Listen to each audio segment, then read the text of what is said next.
Bonjour à tous les amis, aujourd'hui nouvel épisode sur la chaîne. Alors on va faire quelque chose qu'on ne voit pas, enfin pas du tout en francophone, un peu comme la boîte Getrag qu'on a eu ici récemment sur la Renault Espace. Il s'agit ici de la boîte de vitesse à double embrayage de chez Mercedes, donc c'est la 7G DCT. Cette boîte-ci, vous la retrouverez en fait sur tous vos véhicules Mercedes qui sont en traction, avec le moteur en position transversale. Alors ici, on est sur la version 724-020. Ces boîtes-là, la dénomination, c'est donc la 724. Et ensuite, vous avez 3 chiffres qui vont suivre.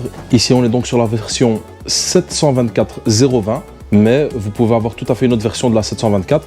Et ici, en fait, la procédure d'entretien sera la même. Donc, pour toutes vos boîtes 724, la seule différence se fera au niveau du jaugeage. Donc, à la fin au moment du remplissage et de faire votre niveau. Mais ça, je vous l'explique tantôt. Vous devrez bien sûr bien vérifier sur votre modèle comment mesurer, en fait. Chaque boîte sera un peu différente. Et ici, on a une mesure à 40 degrés et 70 degrés. Ça sera ici, ça sera 2,5 à 40. Et c'est ça que vous devez retenir parce que la plupart aussi se font aussi à 40 degrés, mais vous serez au niveau 4. Et ici, on est bien sur 2,5. Faites très attention parce que ça change tout en fait. Donc ça c'est la petite particularité. Le reste je vous montre sur le véhicule. Alors les pièces qu'on va installer, premièrement ici le grand filtre qui va se retrouver ici dans le carter de boîte de vitesse. Et vous voyez que c'est un filtre qui est assez conséquent et il est équipé ici de 2 aimants. Donc ça c'est très bien fait chez Mercedes je dois dire, car ils ont vraiment pensé à une double filtration et ça c'est pas commun. Et ici vous avez un filtre plus petit et celui-là va se remplacer par le dessus. L'huile que j'ai prévue ici, moi, c'est Motul Multi DCTF. C'est un très bon produit. Attention parce que toutes les huiles n'ont pas les spécificités Mercedes, mais celle-là oui. Donc à prendre en considération. Et ici, ça c'est un anti-mousse. C'est un produit qui se vend chez Mercedes, qui est facultatif sur les véhicules non AMG, mais obligatoire si c'est un véhicule AMG. Donc tout ce qui est A35, A45, etc. etc. Pensez-y parce que c'est obligatoire, mais facultatif. Nous, on va quand même le faire ici sur la version 1500 DCI. On va quand même l'utiliser. Et alors, prévoyez toujours ici pour refermer ici votre jauge. Donc, et alors pour le remplissage final, vous aurez besoin de jauges ici, donc les jauges avec la poignée verte, et il y a 2 références possibles, donc moi j'ai pris les 2. Et ici vous avez la référence en Febi et ici c'est la deuxième référence. Donc vous avez vu toutes les pièces qu'on devait installer dessus. Il n'y a rien d'autre à savoir pour le moment. Je vous explique tout lors de la procédure, que ce soit les coupes de serrage ou le matériel utilisé. Allez c'est parti, générique.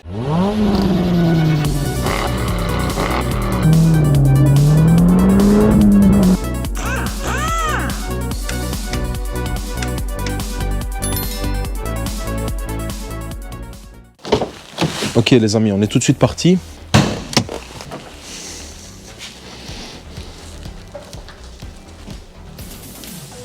Ok les amis, donc première chose, on prend son ordinateur et on s'assure de pouvoir lire la température de boîte de vitesse. Et ici comme vous pouvez le voir, moi je suis ici à 45 degrés. Ici, vous prenez le dernier, température d'huile de la transmission, 44 degrés. Donc la première des choses qu'on va faire avant de faire quoi que ce soit, on va redémarrer le véhicule et on va aller jauger. Donc moi, je dois atteindre la position de 2,5. Et donc moi, je dois m'assurer, ici en la démarrant, qu'à 44 degrés par exemple, on n'est pas sur 4 ou 5, qui serait une valeur tout à fait normale. Et donc ça voudrait dire que soit la boîte de vitesse a trop d'huile, ou soit ça veut dire que c'est moi qui me suis trompé au niveau des prises de mesure. Et ça, on doit s'en assurer avant de commencer le travail. Donc la première des choses, on va aller prendre une mesure, on se prépare le terrain, puis on démarre le moteur.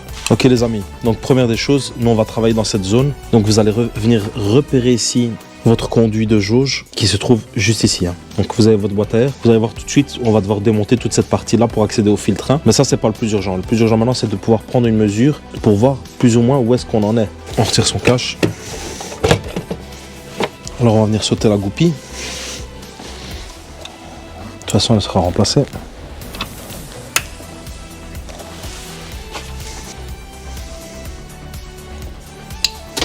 Voilà. Voilà. D'accord. Et ici, on voit que notre joint est resté dedans, donc faites très très attention.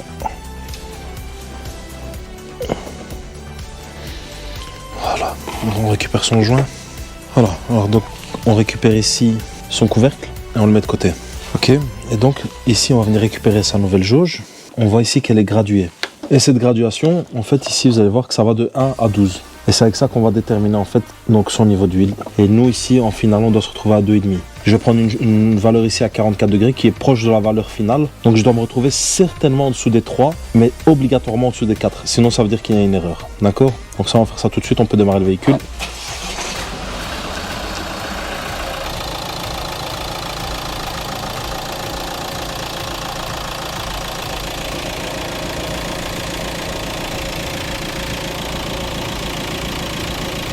Alors on a 1,5. Trop bas, beaucoup trop bas.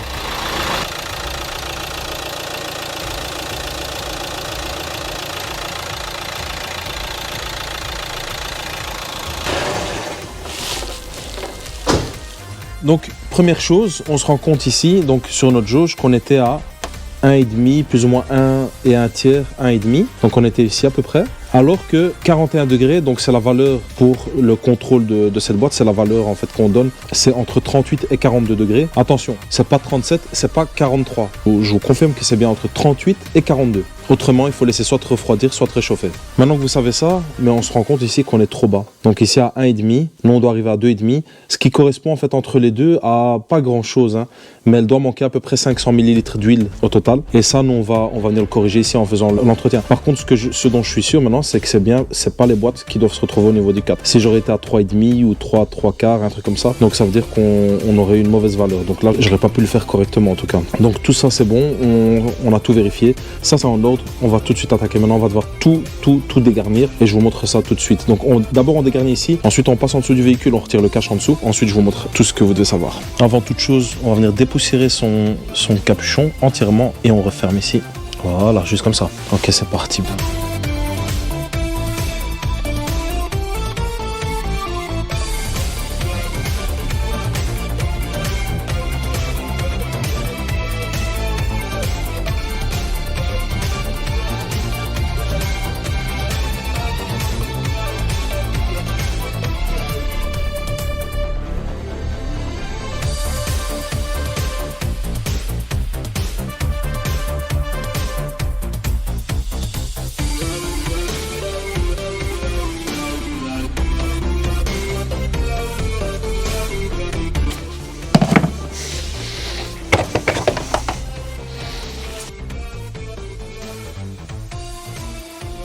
Ok les amis, on a démonté toute la boîte à air, calculateur moteur, etc.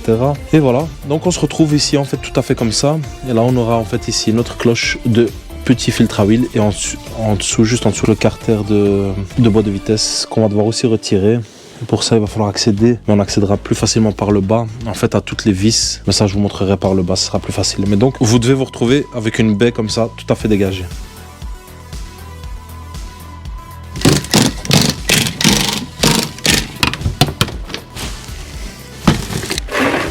Donc ici on est juste en dessous de la boîte de vitesse. Ici on va avoir notre vis de vidange. Alors ici vous avez les marquages complets. Ici on voit bien qu'on est sur une 724-020. Et donc c'est les informations que j'avais, elles étaient correctes. Attention, en fonction du chiffre que vous aurez après le 724, votre procédure de mise à niveau sera différente. C'est juste ça qui change. Toutes les autres 724, ce sera toujours pareil pour l'entretien. D'accord ? Donc maintenant qu'on a accès, on va pouvoir ouvrir ici, mettre en vidange et on s'occupe de démonter son carter. On va partir sur une Torx de 30. Allez, c'est parti, mise en vidange.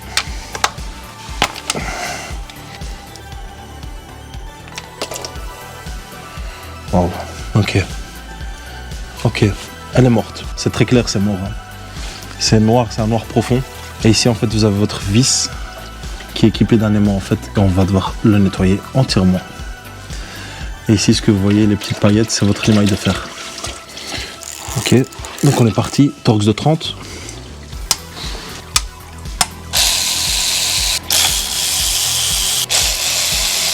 Vous avez des vis ici plus ou moins au-dessus, mais ça pour y accéder, on va devoir se contorsionner un petit peu.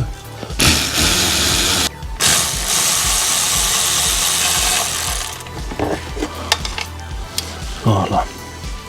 Ok, donc pour le bas on est bien. On va pouvoir attaquer en haut maintenant. Ok, donc on se retrouve ici en haut. Donc première des choses, on va aller défaire ici son petit filtre. On part sur une douille de 19.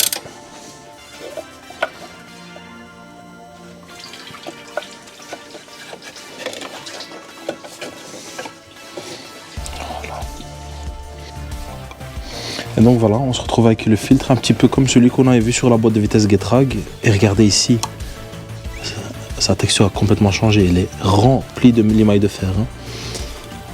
Complètement remplie. D'accord ? Donc ça, on va mettre ça sur le côté pour le moment.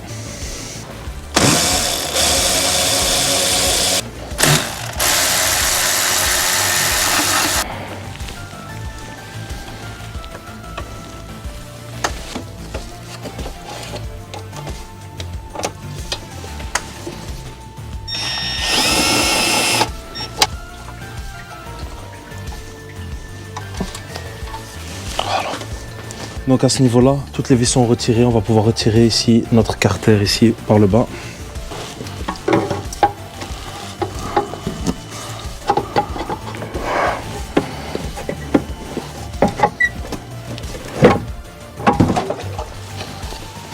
Ouais les amis, donc une fois qu'on a retiré son carter, ça donne un truc comme ça. On va aller retirer maintenant le filtre par le bas. On se retrouve ici dans la partie basse de la boîte de vitesse. Et alors on va venir dégrafer son filtre avec les deux O-rings. Voilà.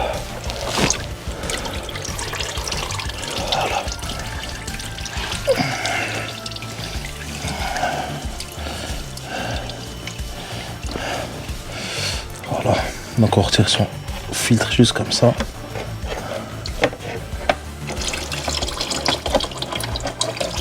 Et voilà.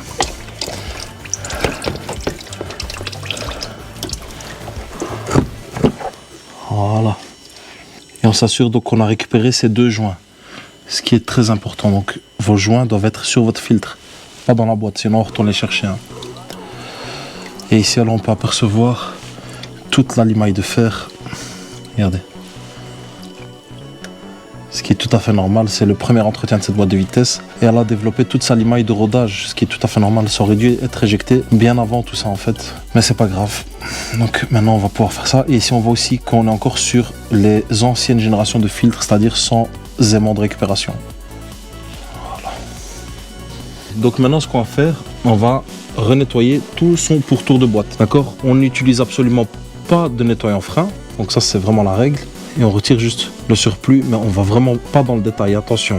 Ici, on pourrait faire plus de dégâts qu'autre chose en essayant d'avoir quelque chose de trop propre. Donc on nettoie simplement son pourtour. Même ici sur le côté, on va avoir beaucoup de mal à l'atteindre et on risque de faire plus de dégâts. Donc on fait juste voilà, le strict minimum. D'accord? Ici dans la partie mécatronique, on n'y va pas. Ça c'est sûr et certain. D'accord? Donc maintenant, on va pouvoir comparer ces filtres et puis emboîter le nouveau. Donc voilà, ici, on a notre ancien filtre, d'accord. Et ici, donc on récupère son nouveau filtre et on va venir comparer ici les formes. On voit bien qu'on est sur à peu près la même pièce. La grosse différence, vous allez la retrouver ici. Donc sur celui d'origine, les aimants n'existent pas encore, d'accord. Et ici la version de chez MAL, vous avez deux aimants. Et ceux-là, en fait, ça va être vraiment, ils vont concentrer la limaille ici sur ces deux aimants. Donc vous aurez un mécatronique qui va durer beaucoup plus longtemps que si on était reparti sur ce type de filtre. Pourquoi? Parce que le mécatronique, en fait, son ennemi principal, ça va être la limaille de fer. Les aimants vont venir concentrer cette limaille et vous n'aurez pas ou très peu de limaille dans votre huile et donc vos conduits de mécatronique vont rester relativement propres. Donc ça, c'est très très important. Donc c'est tout à fait normal ici que vous ayez des aimants. Ici, il n'y a rien à signaler. Pour le reste, on se met son fil de côté. Maintenant, on va venir nettoyer et retirer son joint. Et en fait, quand vous comparez le joint, vous allez savoir en fait plus ou moins où est-ce que se trouvent vos vis. Donc, on va venir retirer son joint. Là, on l'a. Voilà. Donc, on a son ancien joint. Ok. Donc, maintenant, on va venir nettoyer ici tout l'intérieur. On se refait un carter, mais neuf, quoi. Et ici, on voit bien la limaille. Très très bien, la limaille se décoller. Regardez ça.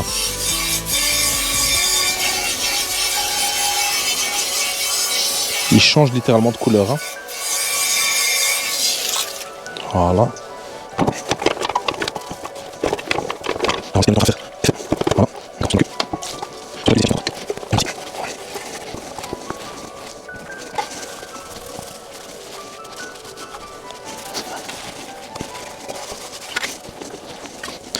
Alors, le nettoyant frein va venir changer les propriétés de l'huile. Donc, quand vous avez compris ça, vous savez très bien que on ne met pas de nettoyant frein dans une boîte. Surtout boîte automatique. D'accord? C'est strictement interdit. D'accord? Donc maintenant, ce que je fais alors, je vais tout nettoyer. Et une fois que tout est sec, avec ce chiffon, j'en reprends un autre, encore une fois impropre. Donc je repasse encore un coup. Et alors, on va venir le terminer à l'air comprimé.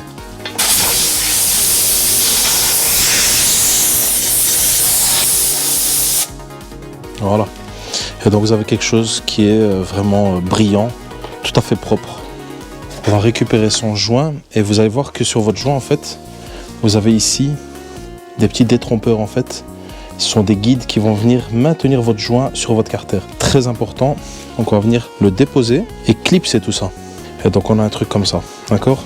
Donc ça, on se le met de côté maintenant. On retourne directement sur la voiture. Ok, donc on prend son nouveau filtre. Donc on prend un peu d'huile ici sur le méca. Et on graisse ses O-rings avec de l'huile de boîte. D'accord?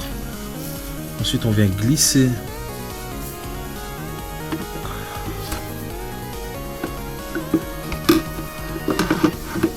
là. Et maintenant on doit sentir les clics, hein. Donc vous poussez vraiment à fond sur vos deux ici. Très très important. Voilà. Ok, donc quand on est comme ça, on va pouvoir remettre son carter. Ici il faudra jouer un petit peu.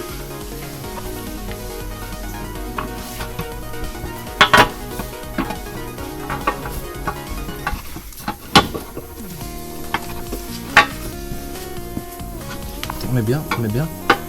Voilà, on est trop bien. Ok, donc on repasse son carter comme ça. Et on va se repositionner ici, 3 vis. Voilà, donc on laisse juste comme ça pour le moment. Oh. Donc là on a nos 3 vis de maintien, c'est bon, elles ne sont pas encore serrées du tout. Mais par contre ça nous stabilise notre carter, ce qui est parfait. Donc on va se retrouver ici en haut de nouveau.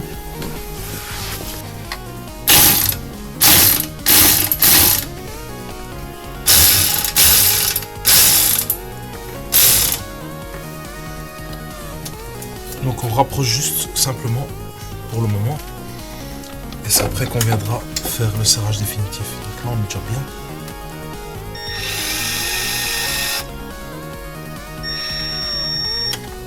Voilà.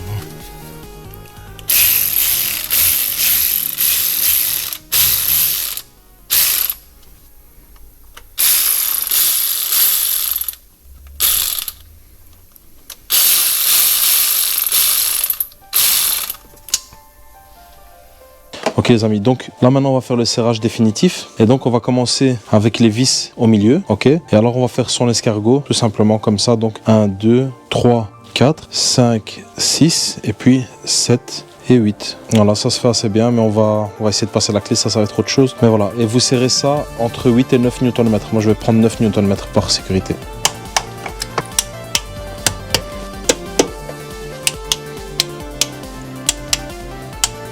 Et voilà, donc ici, notre carter est serré, il est en place, parfaitement en place.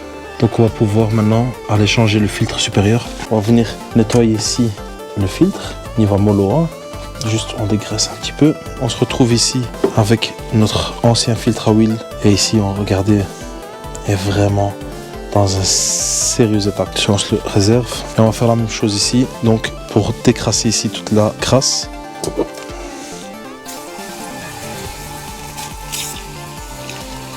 Voilà. On va se retirer ici son joint qui est plutôt bien collé.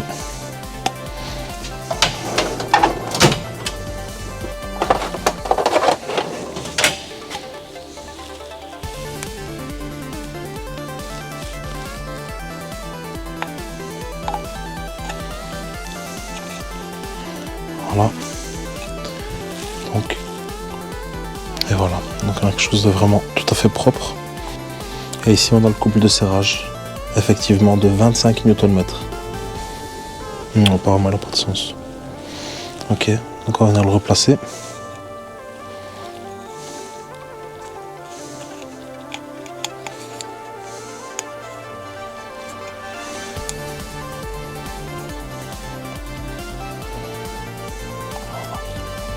Donc on va venir ici emboîter.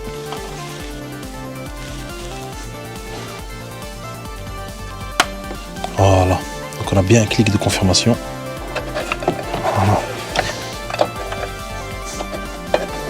Voilà.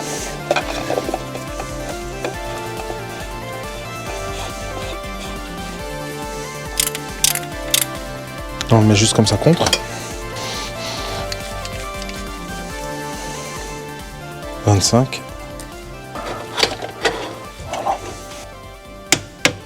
Alors ici, donc notre filtre est en place, d'accord.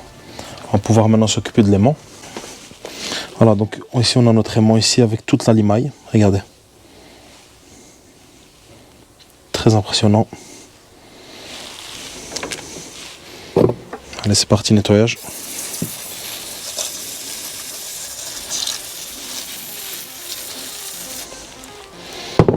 Voilà, regardez. Alors tout à fait pareil, on va devoir le sécher ici à l'air comprimé.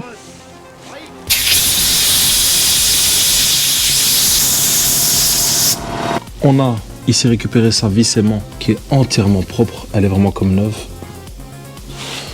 Et bien entendu, serrage au couple. 30 Nm. La partie mécanique à proprement parler est finie. On va pouvoir tout remonter. Donc maintenant, on va s'occuper de nettoyer toutes les coulées d'huile, tous les résidus, et on va nettoyer ça aussi à l'air comprimé une fois que c'est fini. Donc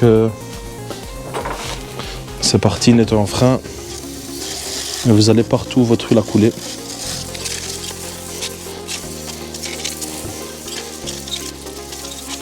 Voilà, air comprimé.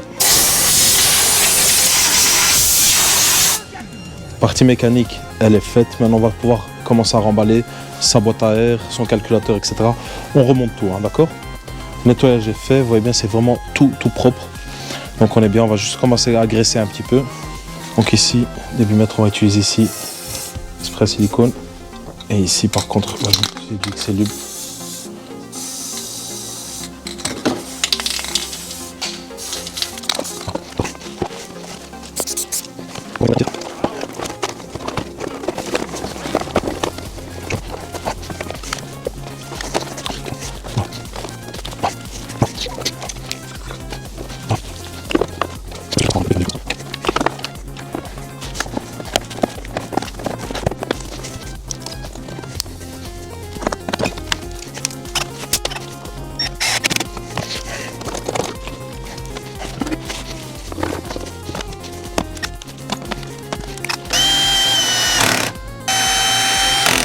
Donc ici on commence toujours par le dernier. On fait vraiment attention de partir bien droit. Et en fait c'est ici, là. Voilà. Et en fait en relevant la poignée, il s'encastre dedans. Voilà.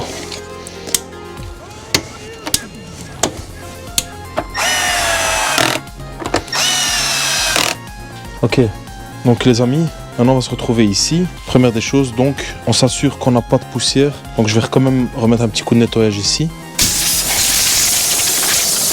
Donc la première chose, on va récupérer pour voir un petit peu combien on avait dedans. C'est vraiment approximatif, hein.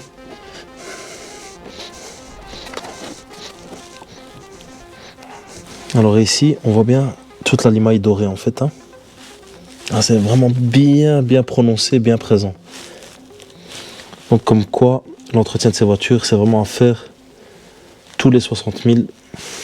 Très important. Et donc on a 4 600 et j'ai renversé un tout petit peu sur le côté. Donc c'est bien, on est bien sur nos 4 800, 5 litres à peu près. Donc nous on va partir déjà sur 4 litres et demi et faire un premier tirage. Donc on récupère ici son capuchon, gentiment. On s'assure que son O-ring est bien en place. Comme on a dit, on va déjà partir sur 4 litres et demi et faire un démarrage et un premier tirage.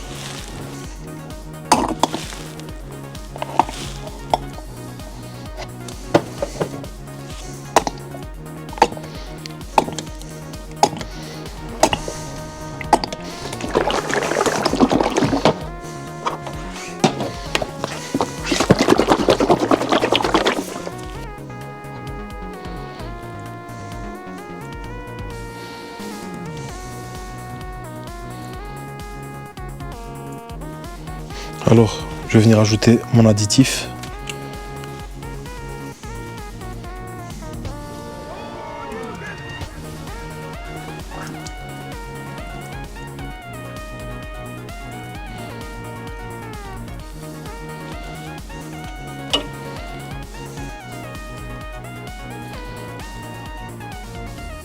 Alors à ce stade, on a déjà mis 4 litres et l'additif.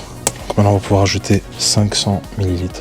Même un peu plus, on peut directement mettre 700, Parce qu'on a déjà retiré à peu près 4 litres 6 et on manquait à peu près 200 000 litres. Donc en fait, ce sera vraiment le remplissage des 4 litres 8 de départ, hein, préconisé par Mercedes. Voilà. Moi, je ne mettrai pas plus. Donc là, on a 4 litres 750 et l'additif à peu près 50 millilitres. Donc on a nos 4 litres 8 de départ. Ok, donc quand ça c'est fait, maintenant on va pouvoir démarrer le véhicule et prendre une fois la lecture. Donc on va lire la température aussi. Et donc ici, pour mettre à niveau, on est bien trop bas. De toute façon, on va devoir faire toute la procédure de remise en huile de la boîte. Donc ça, avec 23 degrés, on est parfait. Et on va devoir atteindre une température cible de 38 degrés. C'est parti. Alors, pour la remise en huile, très simple. Donc ça, c'est comme toutes les boîtes automatiques. Donc on va partir sur chaque rapport qu'il est possible d'atteindre ici. Et on va faire ça pendant 30 secondes. Donc on a commencé avec le P, donc on va pouvoir faire la marche arrière.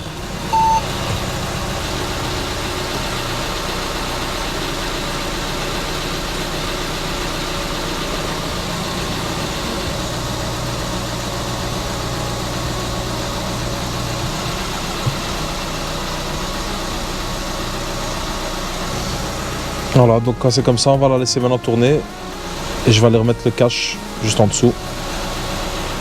A few moments later.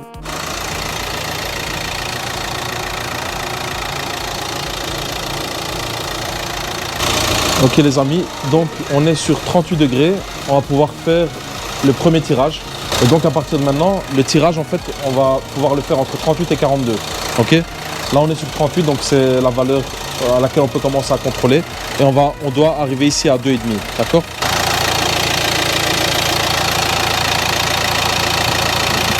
Voilà, on se rend compte qu'on est sur 2. Je refais un tirage.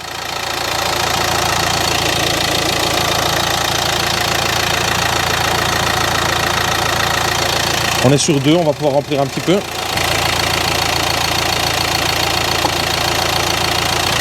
Donc on laisse un peu s'écouler. Ici on peut lire 2,5. Voilà, donc sur ce côté c'est bien lisible, c'est un bon 2,5. Donc on attend les 40 et on refait un tirage.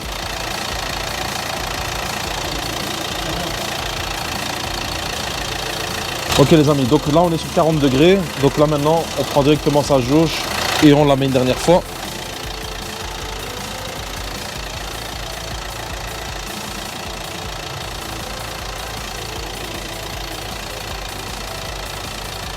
J'ai un tout petit peu trop. On va vider un petit peu.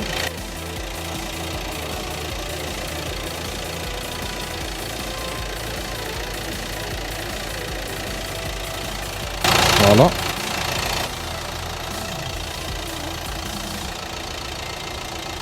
Là, j'ai un 2,5.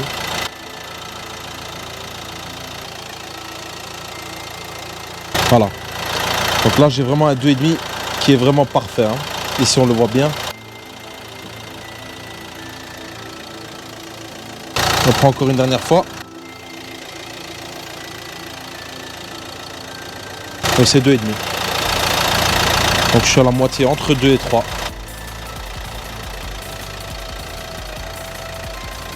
Donc quand on est comme ça, on peut couper le moteur.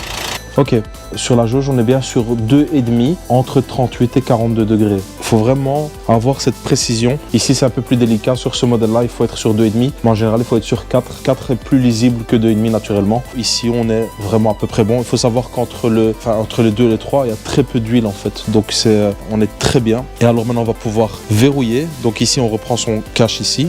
On va venir l'emboîter. On va utiliser sa goupille qui est livrée avec le kit en fait. Voilà. Attention, c'est à usage unique, hein. Donc c'est quand vous avez fini, hein. D'accord? Voilà. Là, on ne sait plus retirer son capuchon. Ok, donc ici, on a verrouillé ici donc, sa prise. Et alors, on vient mettre un trait blanc. Cela signifie en fait que l'additif a été mis dedans. Juste comme ça. Quand ça c'est fait, on va venir remonter son cache.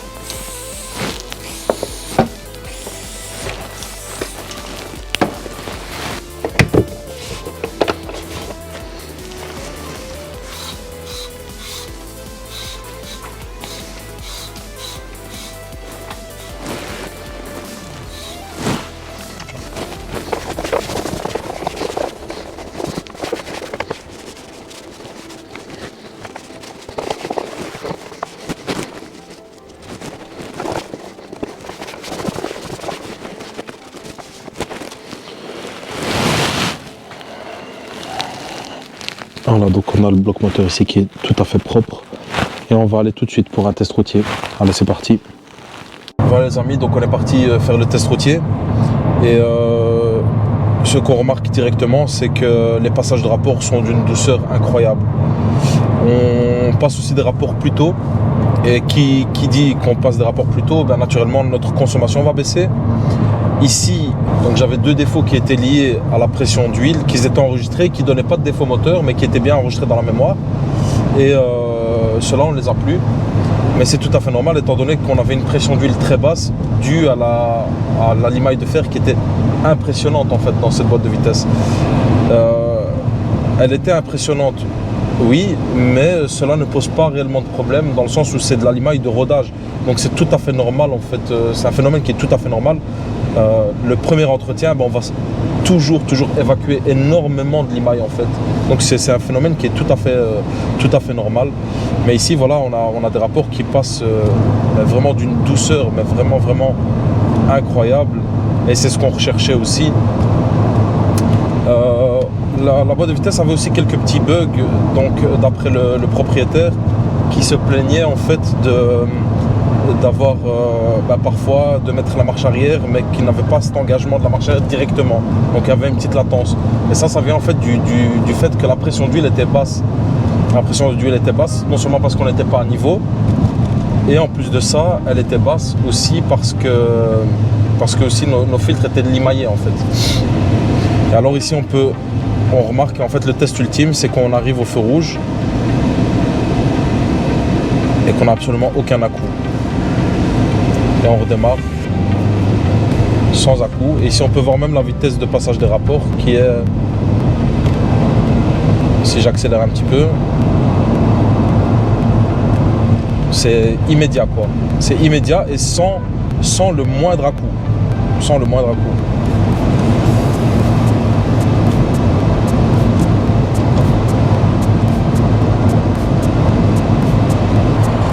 Ok les amis, donc pour moi c'est parfait, donc mission accomplie. Allez, je vais rentrer maintenant et puis je vous reprends pour un petit débriefing. Voilà les amis, cette vidéo s'arrête ici.